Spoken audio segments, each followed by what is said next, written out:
So hello positive people, welcome to our another video. So in this video we will going to talk about moment of inertia, perpendicular axis theorem and parallel axis theorem. So let's start the video. So firstly we have moment of inertia. Before learning moment of inertia, we'll first learn inertia. What is inertia? So basically the meaning of inertia is if a body is in translation motion, it is the measurement of property by which it opposes its translation motion. If it's a body at rest, it will be in rest if we didn't give any force to it. Similarly, if it is in motion, it will be in motion until unless a force is provided, if we neglect frictional force. After that, this moment of inertia says that it is the measurement of property by virtue of which a body is revolving, not is in translational motion, keeping it in mind, revolving around axis opposes change in rotational motion. If a body, let's say if a body having mass m, it is revolving around this axis of rotation, okay, like this, it is going in this circular path and it is revolving around this axis of rotation, then moment of inertia is measurement of that property so that it opposes any change in rotational motion. Okay, so if a body is rotating around an axis of rotation, then it opposes it, we can say its motion, and that measurement of that property is called moment of inertia. Okay, so how do we represent moment of inertia? Basically moment of inertia is represented by I. We can say I. Okay, if a single particle is rotating around this axis of rotation, then the formula of this I is equals to mass, that is mass of this particle which is rotating around this axis of rotation, and distance of this particle from axis of rotation, which we can say r. So mass into this r square. So this is the formula for moment of inertia if a single particle is rotating in an axis of rotation.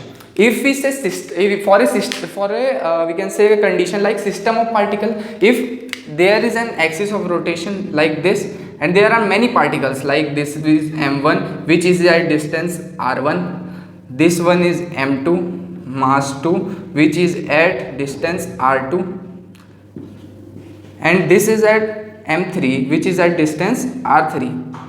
So what is the moment of inertia in this condition where there is not one particle only, there are many system of particles? So for this we can say basically moment of inertia I is equals to m1 into r1 square plus m2 into r2 square plus m3 into r3 square, and like that we have given more number of particles, then we add it simply like this. So we can simply say that moment of inertia is equals to summation of mass into the distance from that mass from axis of rotation to its square.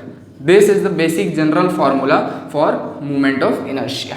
Now this is a moment of inertia for system of particles, this is a moment of inertia for single particle. What is the moment of inertia for a continuous body? Continuous body, what we can say like that? Continuous body, we can say like continuous body, I will rub this, no, I will rub this. Okay, if we have a continuous body, continuous body is like that. Okay, it is fully continuous, there is no mass concentrated at a point. In both condition there is a mass which is like a point, but in this condition there is no mass like a point. After that, if we are rotating it like this from this axis of rotation, okay, we'll say like that. So in this condition the moment of inertia will be given by the integration. What is that integration? Integration is basically, we will say like that there is a mass m, the whole mass is m, and there is a we can say small area, we can say, which has a mass dm, okay, which is at distance r. So we can say the moment of inertia for this condition is integration of dm into r square. This is the formula for a continuous body. For a continuous body we just assume a small part which has a mass dm which is at distance r, so the moment of inertia will be given like that, integration of dm into r square. After that we'll just find the moment of inertia of a rod. Basically before that we'll firstly find that moment of inertia depends on what factors. Firstly, moment of inertia depends on moment of inertia depend Firstly, it depends on mass. Like larger the mass of the body, larger the moment of inertia, we can say. Secondly, it depends on mass distribution also. Distribution, what is the meaning? Like in this, mass is distribution in linearly. In something like if you have a ball, mass is distributed in circular, like that is called mass distribution. So it depends on mass distribution also. Mass distribution. And third thing, it depends on, we can say, distance from axis of rotation. Okay, distance, in this we can say r is that distance. So distance from axis of rotation. Okay. After that, our inertia only depends on mass, not on these two factors, but moment of inertia depends on these three factors, which we can learn. After that, what is the SI unit for this moment of inertia? The SI unit will be there is mass. So for mass we can say kg, and this one is r square. R is what is distance. This for distance it is meter square. So this is the SI unit, kg meter square, for moment of inertia. Now we will find moment of inertia for a rod. So basically let us consider a rod. Okay, like that. Okay, like that. After that, we have this axis of rotation. Okay, and let us assume there is a mass dm, means there is a small distribution we are taking which has a mass dm, which is at a distance x. Okay, which is at distance x, and that distribution's distance is dx. Because it is small, we will take it dx. Okay, why we are taking like that? Because by the help of integration we are going to calculate the moment of inertia of this rod. Okay. So basically the whole mass of this rod is m, and whole length of this rod is L. Okay, this is clear? Yes. So this small mass dm upon this small dx is equals to, we can say like that. Yes. Why? Because this is distribution, the distribution of the mass is symmetrical. So we can say like that dm upon dx is equals to total mass m upon total length L. Yes, because it is symmetrical structure. So we can say like that. Yes. So dm is equals to, what we can say? dm is equals to m by L into dx. Okay. Yes. After that, we have the formula for moment of inertia is equals to dm into x square. Yes, x square. So what is our dm here? M by L into dx. So we'll write like that. I is equals to integration of m by L x into dx. This integration is from 0 to L because our whole length is L. So this point will take 0 and this point will take L. So 0 to L we are integrating it. So if we solve it, then it will give m by L x square by we can say x square by, wait a second, m L square, m x square it is. So it is x cube by 3, and we integrate it from 0 to L. The integration, basic integration, you know, like that. So if we solve it, it will give m L square by 3. So the moment of inertia of a rod is given by what? I is equals to m L square by 3.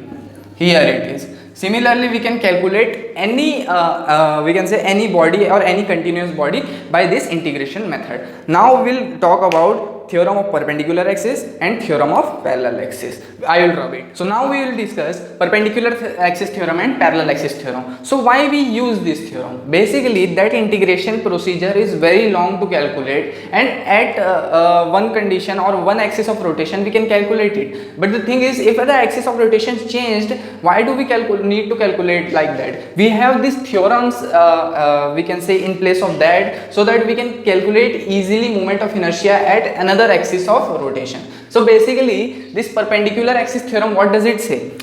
So basically there is, if we say a circular body, this is a circular body, we can say this is x axis, this one is y axis, and we can say the perpendicular from the whole plane is z axis. Okay, so this perpendicular axis theorem is basically says that if we rotate this with respect to x axis, then it is this like this, and if we rotate this with respect to y axis, then it is like that. If we rotate with respect to this, the moment of inertia of this whole body is, we can say, ix, because we are rotating it with respect to x axis. Axis of rotation is x axis, so moment of inertia will be like ix. And if we rotate it with respect to y axis, then the moment of inertia will be iy. And if we rotate it with respect to z axis, then the moment of inertia will be like iz. So this perpendicular axis theorem says to us that if we have given ix and iy, then we can also calculate iz. How? This theorem is directly says to us that moment of inertia at z axis is equals to moment of inertia at x axis plus moment of inertia at y axis. So this whole statement is our perpendicular axis theorem. Okay, so in question, if we have given moment of inertia with respect to x axis and moment of inertia with respect to y axis, and we have to given to calculate that we have to find moment of inertia at z axis, then we can use this formula and calculate it. After that we will come to parallel axis theorem. What does it say? I will also show some standard example how does this thing works. Okay, so basically we come to parallel axis theorem. Parallel axis theorem, what does it say? If we have, we can say, a circular body, let's say in this condition also, and we also know that this point is center of mass. Yes, center of mass for this body. After that, if we have this axis of rotation at center of mass, so we can say that axis of rotation is at center of mass, so we can say that this moment of inertia will be I center of mass. Yes, if we have given any point like this point, okay, and we have given to say that in this point, if we have an axis of rotation like that, and if we rotate this body at this axis of rotation, not this center of mass, but at this axis of rotation, which is at distance, we can say r, which is at distance r. Okay, so what is the moment of inertia of whole body with respect to this axis of rotation? So parallel axis theorem says that the moment of inertia in this condition at point A, we can say this point, this A. So parallel axis theorem says that moment of inertia at point A is moment of inertia at center of mass plus the mass of the body m into the distance that this axis of rotation is distance from center of mass, like it is r distance from the center of mass, so we can say r square. So this is the whole formula for parallel axis theorem. If we have to given that we have to calculate moment of inertia at point A, which is r distance from center of mass, so we will use this formula, that is I center of mass plus mr square, to calculate parallel axis theorem, to calculate moment of inertia of a body with help of parallel axis theorem. Okay, let's talk about some standard example. Basically we have, let us say, a ring na? Ring means like this. Okay, firstly we talk about ring. So write it here, ring. Okay, so by integration or by default we have that center of mass at this, and we have know that at this point I center of mass we have moment of inertia m into r square. What is this r? This r is this distance r, and mass is whole mass of the ring. We know like that. If now the question says like that if I change the axis of rotation from this, in this condition axis of rotation is this, center of mass moment of inertia is this. If I change the moment of if I change the axis of rotation from this point center of mass to this point, like here I talk about this. If this is a ring, this is the center of mass, and I say like this is my axis of rotation. Okay, This is my what? Axis of rotation. I am rotating this body with this axis of rotation. So how do I calculate? Basically, I have center of mass here, and this axis of rotation is at r distance from center of mass. Yes. So from parallel axis theorem, I have given at point A, moment of inertia at point A. I think that point A is here. So moment of inertia at A from parallel axis theorem, I have given that moment of inertia at center of mass. Center of mass plus mr square. Did it is like that? Yes. So I can say that moment of inertia at A is equals to moment of inertia of center of mass, that is mr square, plus this is r distance from it and the whole mass is m, so we can say another mr square. So moment of inertia at this point, if axis of rotation is at point A, then it is 2 mr square. Okay, so how this this is how this axis theorem, parallel axis theorem works. Okay, if now the condition is if I have given this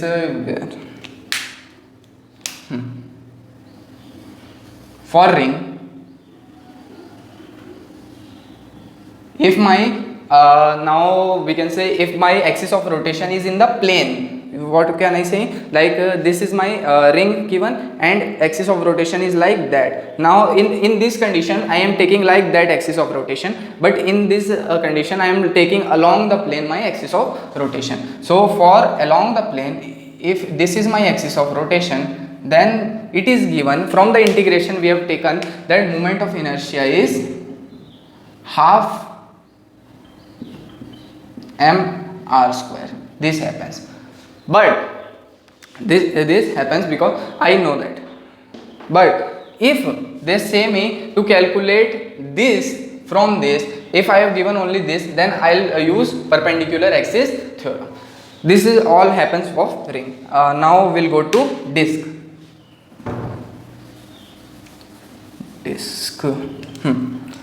Second is disc. Now for disc, if we have given it is this my disc, the moment of inertia at center of mass is half mr square, and if the disc is like that and axis of rotation is like planar, not perpendicular, it is perpendicular and it is planar, so moment of inertia will be like 1/4 mr square. How did I get it? This is from integration and this is a given like that. We don't I can say that you can take it all from integration and do whole integration on board, but these formulas are standard formulas, you have to just memorize it after that. So if they give me the axis of rotation at this point, so how did I calculate it? I'll simply calculate it from parallel axis theorem. I think this will be r. So what did I do? I take center of mass half mr square plus for this point half mr square plus mr square, the I'll get 3 mr square by 2. That is my moment of inertia at this point. Okay, so this is all about disc. So this is how I wrap up this video. If I take it further, it will be more longer, and this is like a basic video for a 11th class student. So I'll wrap this up video.